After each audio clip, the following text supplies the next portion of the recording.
Hello everyone, मैं doctor Sanjay Tiwari फिर एक बार आप सबका अपने यूट्यूब चैनल संजय ट्यूटोरियल से बहुत स्वागत करता हूं।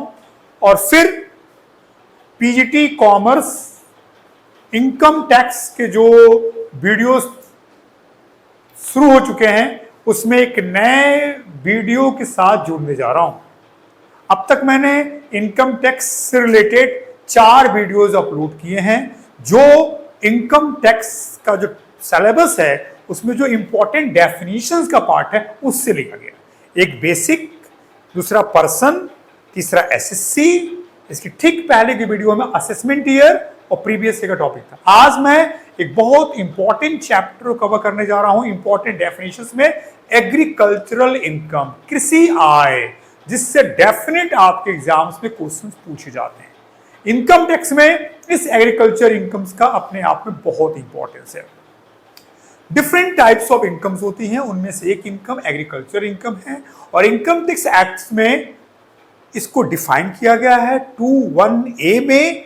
और डेफिनेशन के साथ साथ ये बताया गया है कि agriculture income is exempt from tax and agriculture income tax से एग्जेम्प्ट होता है।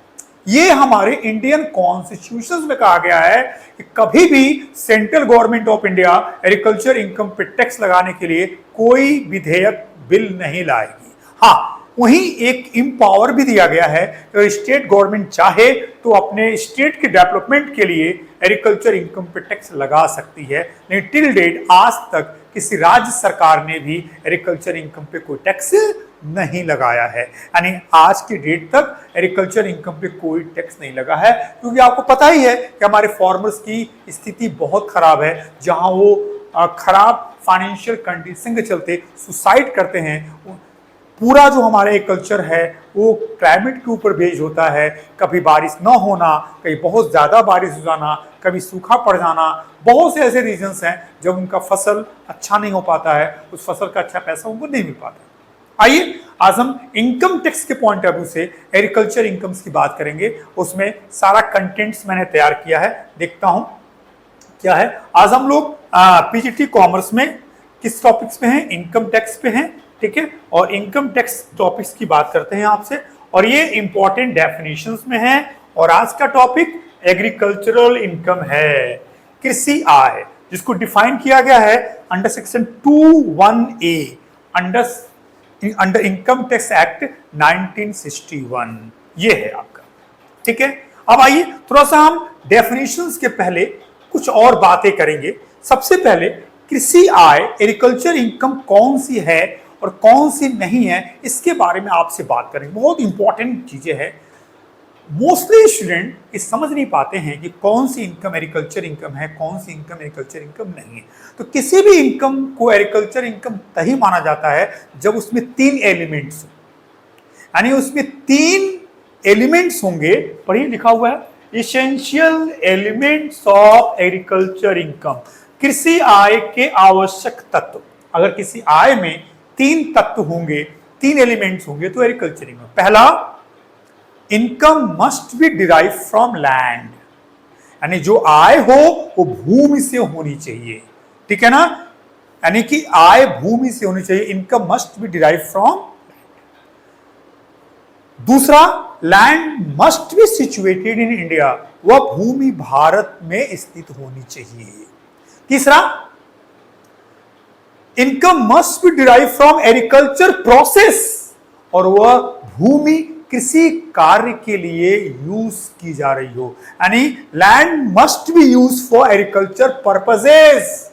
यानी किसी इनकम को एग्रीकल्चर इनकम तब कहा जाएगा जब उसमें 3 एलिमेंट्स होंगे। पहला एलिमेंट, आय भूमि से हुई हो, income must be derive from land.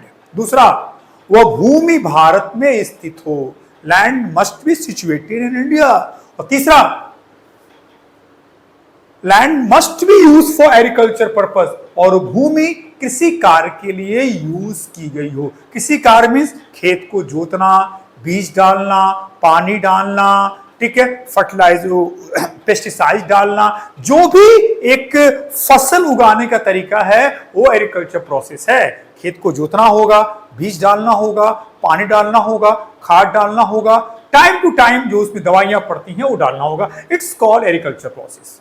तो अगर किसी इनकम में ये 3 एलिमेंट्स हैं तब तो एग्रीकल्चर इनकम है। आइए देखते हैं 3 एलिमेंट्स कौन कौन से हैं। पहला, income must be derived from land, आय भूमि से प्राप्त होनी चाहिए। दूसरा, land must be situated in India, भूमि भारत में स्थित होनी चाहिए। तीसरा, land must be use for agriculture purpose, भूमि का उपयोग किसी प्रयोजन हेतु किया जाना चाहिए। अगर किसी इनकम में ये तीनों एलिमेंट्स हैं तब तो एग्रीकल्चर इनकम है, नहीं तो एग्रीकल्चर इनकम नहीं है। आगे मैं इसको एग्जांपल से प्रूव भी करूंगा। आप देखो, सिंघाड़े खेती, सिंघाड़ा कहां होता है? तालाब में होता है। क्या सिंघाड़े खेती से होने वाली इनकम एग्रीकल्चर इनकम है? बिल्कुल नहीं, क्योंकि सिंघाड़े खेती के लिए एग्रीकल्चर प्रोसेस नहीं होता, खेत को जोता नहीं जाता, तो एग्रीकल्चर इनकम नहीं है। नमक जो बनाया जाता है समुद्री पानी से, तो नमक को समुद्री पानी गड्ढा करके समुद्री पानी इकट्ठा किया जाता है, वहां प्रोसेसिंग करके नमक, वो भी एग्रीकल्चर इनकम नहीं है, क्योंकि वह एग्रीकल्चर प्रोसेस वहां पे नहीं है।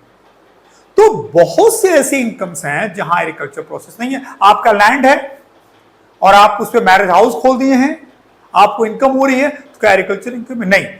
पहला कंडीशन तो पूरा हो रहा है कि इनकम लैंड से है, दूसरा वो लैंड इंडिया में है, लेकिन क्या आपने एग्रीकल्चर प्रोसेस किया? खेत जोता है, बीज डाला, खाद डाली ना, तो एग्रीकल्चर इनकम नहीं। आइए नेक्स्ट टॉपिक्स पे आते हैं। काइंड्स ऑफ एग्रीकल्चर इनकम, कृषि आय के प्रकार। कुछ और चीजें जानेंगे तो क्लियर होगा।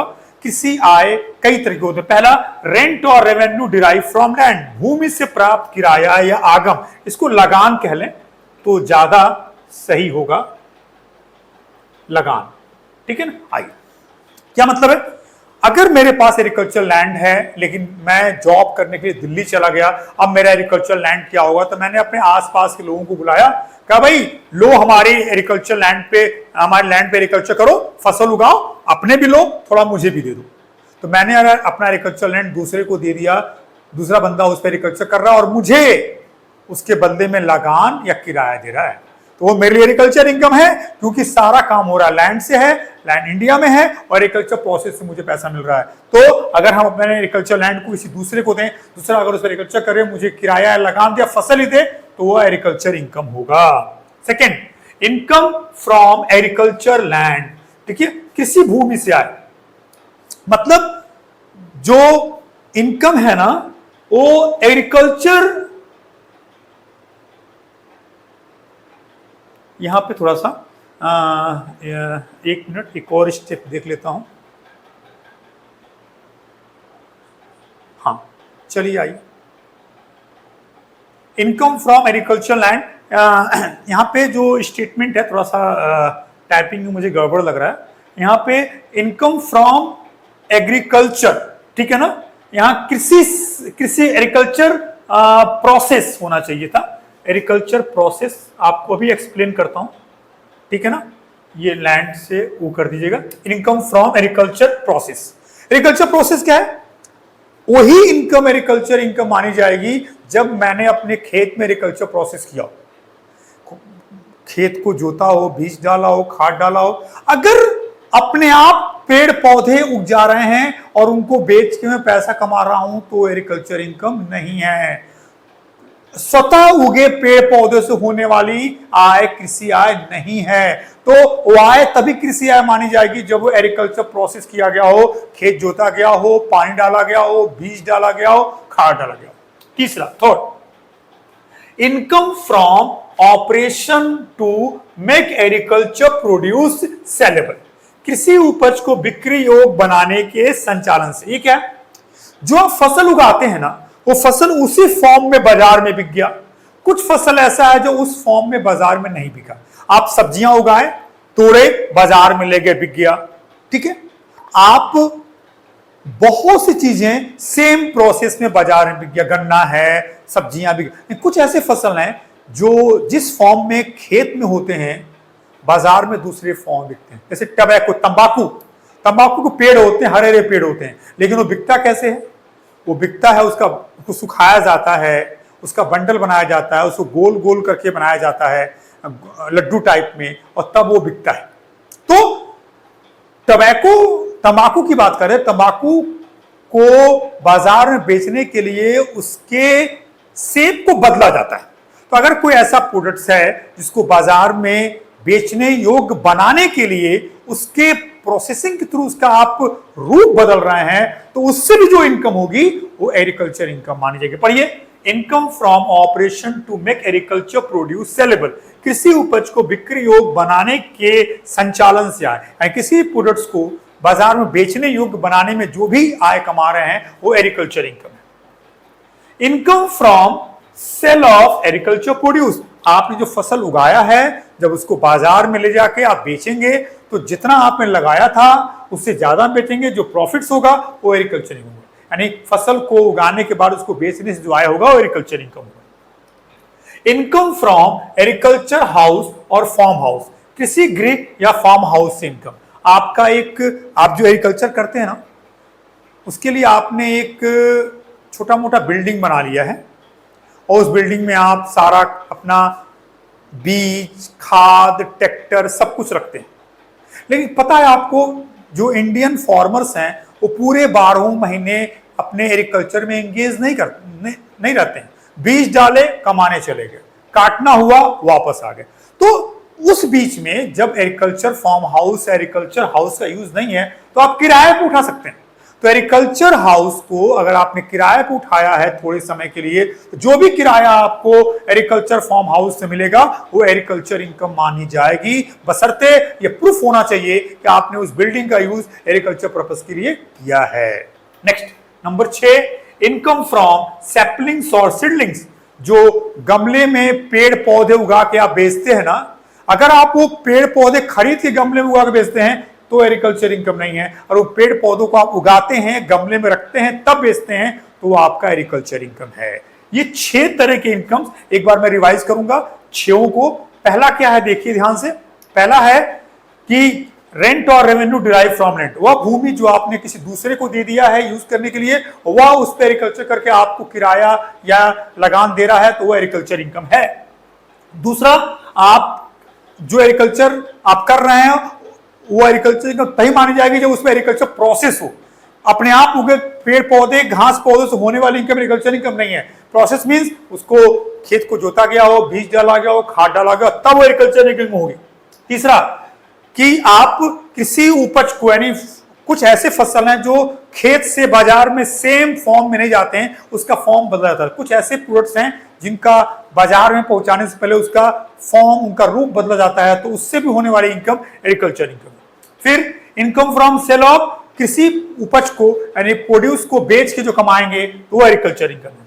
फिर जो agriculture farm house, agriculture house जहां से एग्रीकल्चर करते हैं, कुछ समय के लिए अगर आपने एग्रीकल्चर फार्म हाउस को किराया उठाया है तो उससे होने वाली इनकम एग्रीकल्चर इनकम है। फिर गमलों में पेड़ पौधे जो उगा करके आप बेच रहे हैं तो एग्रीकल्चर इनकम है, भले अगर आप पेड़ पौधे खरीद के गमलों में रख के बेच रहे हैं तब एग्रीकल्चर इनकम नहीं है। तो ये टाइप्स है।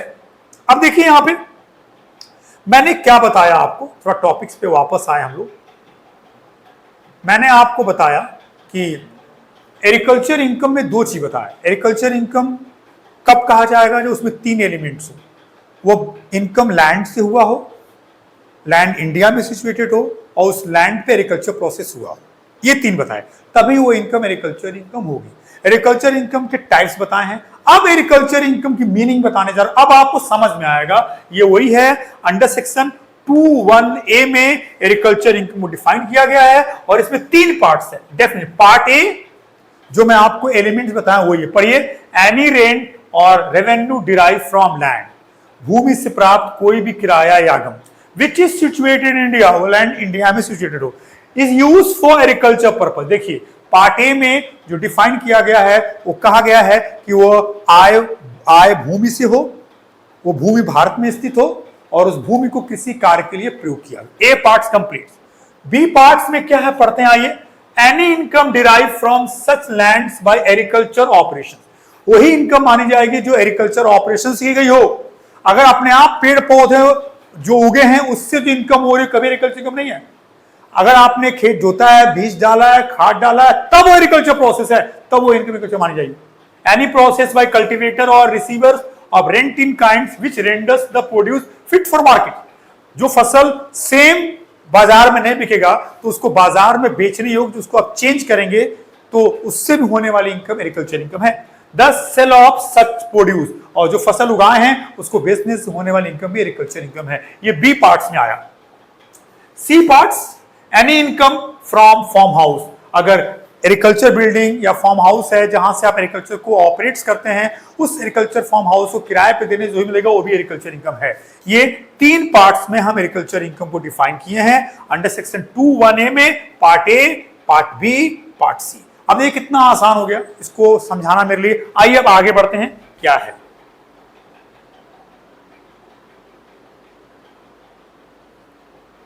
हाँ, पार्टली एग्रीकल्चर इनकम, जितने भी फसल होते हैं सारे फसल से होने वाली इनकम एग्रीकल्चर इनकम है, कंप्लीट है।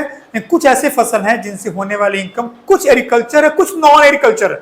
वो कौन कौन से फसल हैं जिनसे होने वाली इनकम पार्टली एग्रीकल्चर है और पार्टली नॉन एग्रीकल्चर है? तो कुछ ऐसे टॉपिक्स भी हैं जो आप ध्यान रखिएगा, और ये बहुत इंपॉर्टेंट है आपके एग्जामिनेशन के पॉइंट ऑफ व्यू से कि कुछ फसल ऐसे हैं जिनको आप उगाएंगे, बेचेंगे, कमाएंगे, लेकिन वो 100% एग्रीकल्चर इनकम नहीं है। उसका एक पार्ट एग्रीकल्चर है, एक पार्ट नॉन एग्रीकल्चर है। पार्टली एग्रीकल्चर इनकम, पहला पढ़िए किसके बारे में है ये? इनकम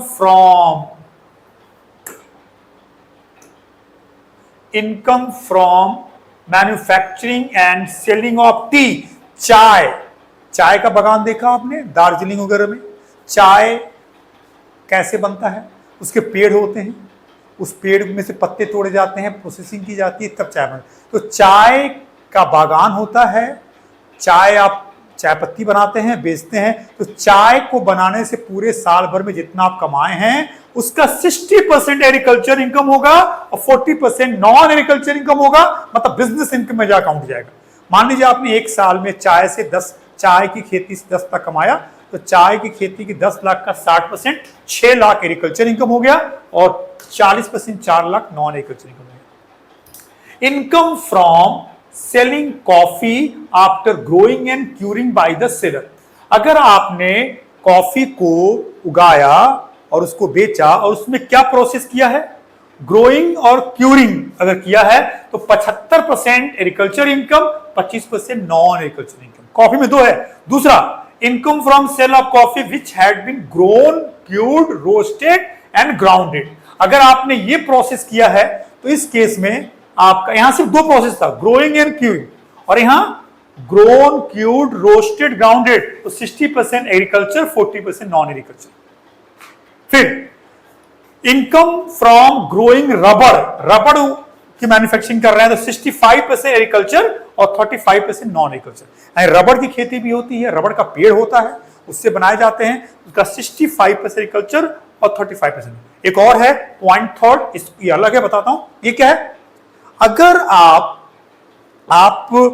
फसल उगाते हैं और उसको प्रोडक्ट्स में कन्वर्ट्स करके बेचते भी हैं, जैसे आपकी शुगर फैक्ट्री है, गन्ने से शुगर बनाया जाता है, गन्ना किसान फार्मर्स ला के शुगर फैक्ट्री तक पहुंचाते हैं, लेकिन कुछ ऐसी शुगर फैक्ट्रियां हैं जो खुद गन्ना अपने एकड़ ऑफ प्लांट्स में उगाती हैं। अगर खुद शुगर फैक्ट्री गन्ना उगाती हैं और उन्हीं गन्ने को लाके शुगर फैक्ट्री में चीनी बनाती हैं, तो उस केस में क्या होगा, पढ़िए लिखा है यहां पे, in such factories where factory owner grow agriculture produce in their own farms and use the same as raw material, यानी गन्ना खुद उगाता है और उसी को रॉ मटेरियल यूज करता है, तो इस केस में जो उसका मार्केट वैल्यू है गन्ने का वो एग्रीकल्चर इनकम माना जाएगा। Reasonable market value of agriculture produce minus expenses of cultivation, ये आपका क्या माना जाएगा, एग्रीकल्चर। यानी गन्ने का जो बाजार मूल्य है उसमें से जो खर्चे हुए हैं खेती के गन्ने के लिए वो लेस कर देंगे, वो आपका एग्रीकल्चर इनकम हो जाएगा। और बिजनेस इनकम, गन्ने से चीनी बना के जो बेच रहे हैं आप, उसके बाद जितना चीनी बना के आप बेचे हैं, जितना चीनी को बेच के रेवेन्यू जनरेट हुआ है, उसमें से ये जो मार्केट वैल्यू है जो गन्ने के लिए दिया गया वो लेस कर देंगे, जो बचेगा वो बिजनेस इनकम हो जाएगा। तो ये है partly agriculture income, partly non agriculture income. इसमें से क्वेश्चन जरूर पूछेगा कि चाय की खेती में कितना इनकम एग्रीकल्चर है, कितना नॉन एग्रीकल्चर है। कॉफी में 2 है, 75-25, 60-40, 75-25 तब होगा जब सिर्फ ग्रोइंग हो, क्यूड हो, और 60-40 तब होगा जब आपका ग्रोन, क्यूड, रोस्टेड, ये सारी चीजें। आइए अब आते हैं agriculture income and tax liabilities. बहुत अच्छा टॉपिक है। क्या एग्रीकल्चर इनकम पे टैक्स लगता है? नहीं। Under section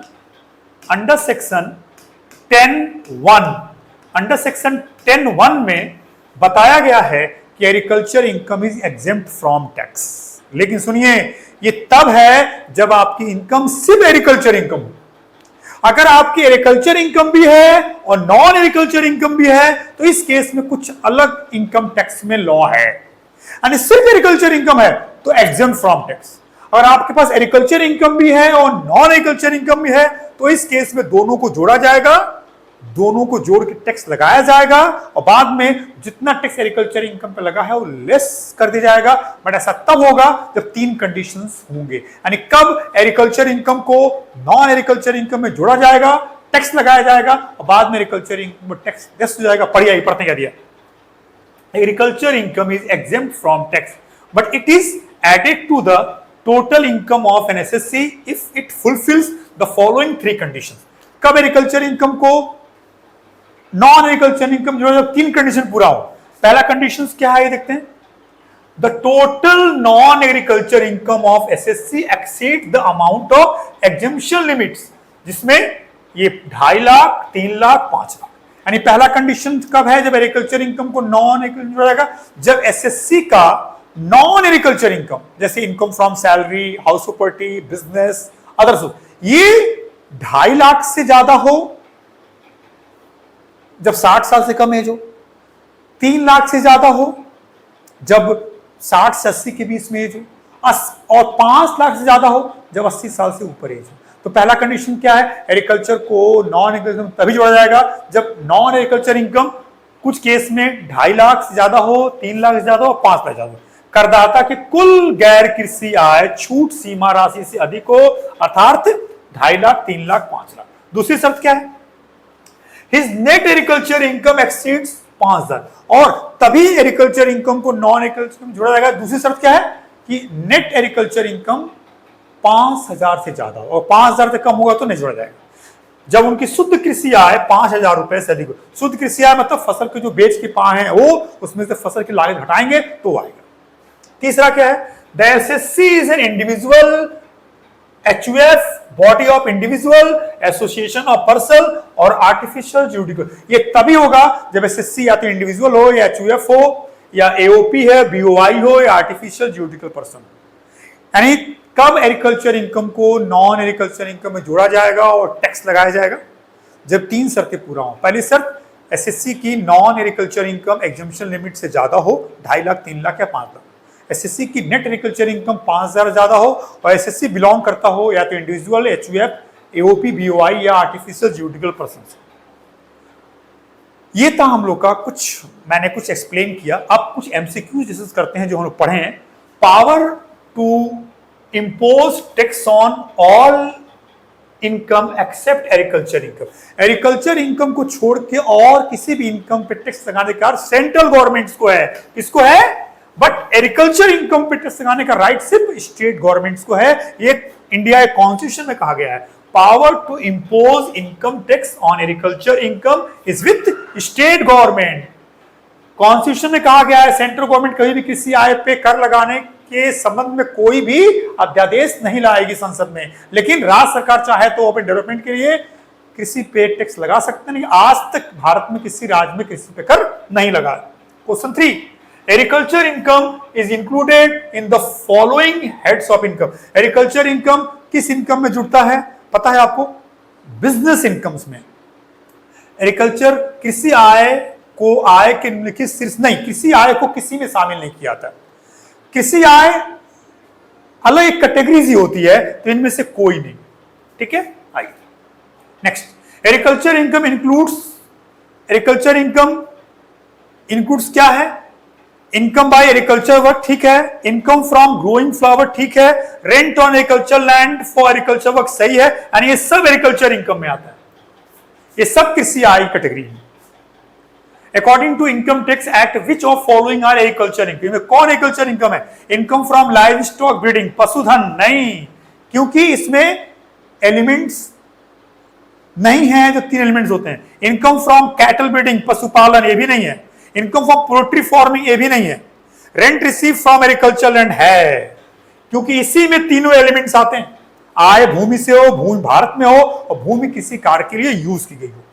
following percentage in T production is treated agriculture income, 60% कृषि, अगर आप चाय खेती कर रहे हैं तो चाय खेती करने से जो आपको इनकम होगी उसका 60% कृषि आय। Agriculture income is exempt under the following sections of income tax, under section 10(1) में एग्रीकल्चर इनकम एग्जेम्प्ट माना गया है। In case of woman SSC, her agriculture income 10,000 will be included in her total income if her income is more than 2,50,000। अगर एक महिला की गैर कृषि, एक महिला की नेट एग्रीकल्चर इनकम 10,000 है, तो कब उसके नेट एग्रीकल्चर इनकम को उसके अदर्स नॉन एग्रीकल्चर इनकम में जोड़ा जाएगा? जब महिला की एज तो दिया नहीं है, एज अगर 60 साल और 80 साल के बीच में होता तो 3 लाख ऑप्शन होता, और महिला की एज 80 साल से ऊपर होता तो 5 लाख ऑप्शन होता, लेकिन एज कहीं भी नहीं है।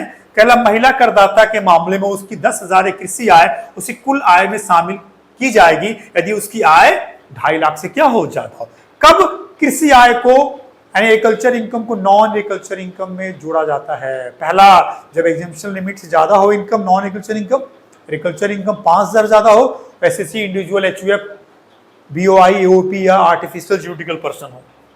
Taxable income of Mr. X is 4 lakh. His agriculture income will be included in her tax purpose if minimum agriculture income is following 5,000 रुपए से ज्यादा होगा तभी उनके उस इनकम में जोड़ा जाए। Agriculture income is fully exempt provided that, कृषि आय पूरी तरह से छूट प्रदान की जाती है। Land is situated in India, सही है। Land is situated in agriculture in area, Bharat में भूमि कृषि आय क्षेत्र में, ठीक है। Land is situated outside of India, फिर से पढ़ता हूं, कुछ कंफ्यूजन है। Agriculture income is fully exempt provided, कृषि आय पर पूरी तरह छूट प्रदान की जाती है। Land is situated in India, भूमि भारत में स्थित हो। Land is situated in agriculture area in India, ठीक है, भारत में भूमि कृषि क्षेत्र में स्थित हो। Land is situated outside India. अब इसमें ये दोनों ऑप्शंस, किसी आय पर पूरी तरह छूट प्रदान की जाएगी जब land is situated in agriculture area in India. Land situated तो नहीं है, ये तो होगा नहीं, ये भी नहीं होगा। तो किसी आय के लिए पहला कंडीशन क्या है? लैंड इंडिया में सिचुएटेड हो और इनकम लैंड से हो, लैंड इंडिया में सिचुएटेड हो और एग्रीकल्चर लैंड को किसी पर्पस के लिए यूज किया जाए। पूछ रहा है कि agriculture income is fully exempt provided that, कृषि आय पर पूरी तरह से छूट प्रदान की जाएगी। Land situated in India, land is situated in agriculture area India. चलिए यही ज्यादा एप्रोप्रिएट लग रहा है, उसे दोनों ऑप्शंस मुझे ठीक लग रहे हैं, लेकिन ये ज्यादा सुटेबल है। आइए, income from the rent of agriculture land, कृषि भूमि के किराए से किस तरह की आय होती है? Income from the rent of agriculture land से जो आपको रेंट मिल रहा है वो आपका एग्रीकल्चर इनकम है, क्योंकि आप एग्रीकल्चर लैंड्स को किसी और को दे दे, उस पे वो खेती करे तो वो आपके लिए इनकम माना जाएगा। कृषि भूमि के किराए से किस तरह की आय प्राप्त होती है? अब देखिए, अगर इस लैंड पे अगर हम कहें कि एग्रीकल्चर लैंड एग्रीकल्चर पर्पस के लिए यूज हो रहा है, तब जो किराया मिलेगा वो कृषि आय है। लेकिन उस एग्रीकल्चर लैंड पे अगर मैरिज हाउस बन गया है या दुकानें खुल गई हैं, तब वो एग्रीकल्चर इनकम नहीं है। थोड़ा सा यहाँ पे क्वेश्चन को समझना है आपको। Income from the rent of agriculture land, ये तभी एग्रीकल्चर इनकम होगा जब वहां पे एग्रीकल्चर हो रहा है, और इसको हम अगर दूसरे पर्पस के दे दिए, वहां मैरिज हाउस खुल गया है, वहां दुकान लग रही है, तब वो इनकम फ्रॉम अदर सोर्स हो जाएगा। इसको हम ये मान के चल रहे हैं कि उस जो हमें किराया मिल रहा है वो एग्रीकल्चर पर्पस से मिल रहा है, तब वो कृषि आय है। Salary receive by an agriculture farm house manager, जो एग्रीकल्चर फार्म हाउस पे मैनेजर है उसको हमको सैलरी दे रहा है, उसके लिए वो salary income from salary agriculture income नहीं है, उसके लिए वो इनकम फ्रॉम सैलरी हो जाएगा। Agriculture income is related to land capital. Income किससे रिलेटेड होता है? लैंड से होता है। Agriculture income includes income from farm house and building, ठीक है। एग्रीकल्चर एक्टिविटी, ठीक है, बोथ, यानी दोनों हो जाएगा, दोनों से एग्रीकल्चर इनकम होता है। Income from coffee manufacturing has been divided. Coffee manufacturing में आपका कॉफी के लिए आपका 75 और 25 भी है, ठीक है ना, 25-75 नहीं है, 40 नहीं, ये आपका हो जाएगा 75 और 25, ये कॉफी के लिए। इनकम फ्रॉम रबड़ 65-35, ठीक है ना, रबड़ के लिए 65% एग्रीकल्चर, 35% बिजनेस इनकम। वो सब टेबल में था, और मैं आपको दिखाऊं टेबल, अभी दिखाऊंगा आगे। नॉन एग्रीकल्चर इनकम, गैर कृषि है, डेयरी इनकम नॉन एग्रीकल्चर है, पोल्ट्री भी नॉन एग्रीकल्चर, फिशरीज भी, ये सब नॉन एग्रीकल्चर इनकम है। क्योंकि एग्रीकल्चर इनकम के लिए लैंड से इनकम हो, सब में लैंड यूज हो रहा है। दूसरा, लैंड इंडिया में हो वो भी है, बट एग्रीकल्चर प्रोसेस किसी में नहीं है। डेयरी फॉर्म एग्रीकल्चर प्रोसेस नहीं है, खेत जोतना, बीज डालना, खाद डालना एग्रीकल्चर प्रोसेस वो कहीं नहीं है। पोल्ट्री फॉर्म में भी एग्रीकल्चर प्रोसेस नहीं हुआ है, फिशरीज में भी एग्रीकल्चर प्रोसेस नहीं हुआ है। तो ये इनमें से कोई एग्रीकल्चर इनकम नहीं है। Partly agriculture income is from, T से है, पार्टली एग्रीकल्चर इनकम टी से है। नर्सरी से फुली एग्रीकल्चर इनकम होता है, सेल्फ ग्रोइंग एग्रीकल्चर इनकम है ही नहीं। Which income related to land is not agriculture income, कौन सा इसमें इनकम जो लैंड से है बट एग्रीकल्चर इनकम नहीं है। इनकम फ्रॉम माइन, खान से आय, एग्रीकल्चर भूमि से है बट एग्रीकल्चर प्रोसेस नहीं है, यानी एग्रीकल्चर इनकम नहीं है। इनकम फ्रॉम फिशरीज, ये भी भूमि से है लेकिन एग्रीकल्चर प्रोसेस नहीं है। Income from self grown grass, अपने आप उगे हुए घास से आए, ये कोई भी एग्रीकल्चर इनकम नहीं है, तीनों नॉन एग्रीकल्चर हो जाएंगे। Tax is divide on agriculture income when, कब एग्रीकल्चर इनकम टैक्स लगता है? पहला, agriculture income is more than 5000, ठीक है। Total non agriculture income more than, ये भी सही है, दोनों। कब एग्रीकल्चर इनकम को नॉन एग्रीकल्चर इनकम में जोड़ा जाता है और टैक्स लगाया जाता है? 3 कंडीशंस हैं, उसमें 2 दिया है, दोनों हो जाएगा। Following percentage in coffee production grown cured roasted, इस केस में 60, इस केस में following percentage of coffee production is treated agriculture income 60-40 हो जाएगा आपका, ठीक है। आगे next, agriculture income has been defined under 21A, 21A, ये है एग्रीकल्चर इनकम का डेफिनेशन। एग्रीकल्चर एक्टिविटीज 2 तरह का होता है, एक प्राइमरी एक सेकेंडरी, ठीक है। Following percentage of income from T production shall be taxable under the heads. T production से जो इनकम होती है 60% एग्रीकल्चर, 40% नॉन एग्रीकल्चर, तो 40% वाला टैक्सेबल हो जाएगा बिजनेस में जाके, तो 40% बिजनेस इनकम मान ली जाएगी, देखिए under head profit from business, इसमें से कितना परसेंट? 40%, ठीक है। आगे, scheme of integration of agriculture income into non agriculture income for the purpose of taxation shall not be applicable on the following, यानी कब एग्रीकल्चर इनकम को नॉन एग्रीकल्चर इनकम में नहीं जोड़ा जाता है? किस केस में? कंपनी के केस में जोड़ते हैं, HUF में जुड़ता है, AOP में जुड़ता है, यानी कंपनी अगर एग्रीकल्चर काम कर रही है तो उसके एग्रीकल्चर और नॉन एग्रीकल्चर को नहीं जोड़ते हैं। कैसा लगा वीडियो? बहुत अच्छा टॉपिक था, एक बार दोबारा जरूर देखिएगा वीडियो को। और एग्रीकल्चर इनकम से डेफिनेट आपके एग्जाम में क्वेश्चंस आते ही आते हैं। मैंने एक लेक्चर्स भी किया, 25 MCQs ही बताए। कैसा लगा वीडियो जरूर कमेंट बॉक्स में लिखिए। अब आपके कमेंट्स नहीं आ रहे हैं, प्लीज बताइए क्या है, कैसे, किसी क्वेश्चंस का आंसर में डाउट है तो प्लीज उसे बताइए कि कहाँ प्रॉब्लम है, मैं उसको कमेंट बॉक्स में आकर के बताऊंगा क्या सही है क्या गलत है। प्लीज मेरे यूट्यूब चैनल को सब्सक्राइब करिए, वीडियो को लाइक और शेयर करिए। और अभी PGT के बच्चे पूरी तरह से हमारे वीडियोस पे नहीं आए हैं, एक रिक्वेस्ट है आपसे, आप जो भी लोग इस वीडियो को देख रहे हैं सारे अपने फ्रेंड्स को इस वीडियो का लिंक जरूर दिखिए, ये बच्चे समझ पाए कि हाँ हम लोगों ने PGT पे वीडियो डालना शुरू कर दिया है, आपको बहुत बेनिफिट्स होने वाला है। मैं सारे कंटेंट्स आपको YouTube पे फ्री प्रोवाइड्स करने वाला हूं, इससे आपको बहुत कुछ सीखने को मिलेगा। लेक्चर्स, कॉन्सेप्ट्स भी है और MCQs भी है। प्लीज मेरे YouTube चैनल को सब्सक्राइब करिए, वीडियो को लाइक और शेयर करिए।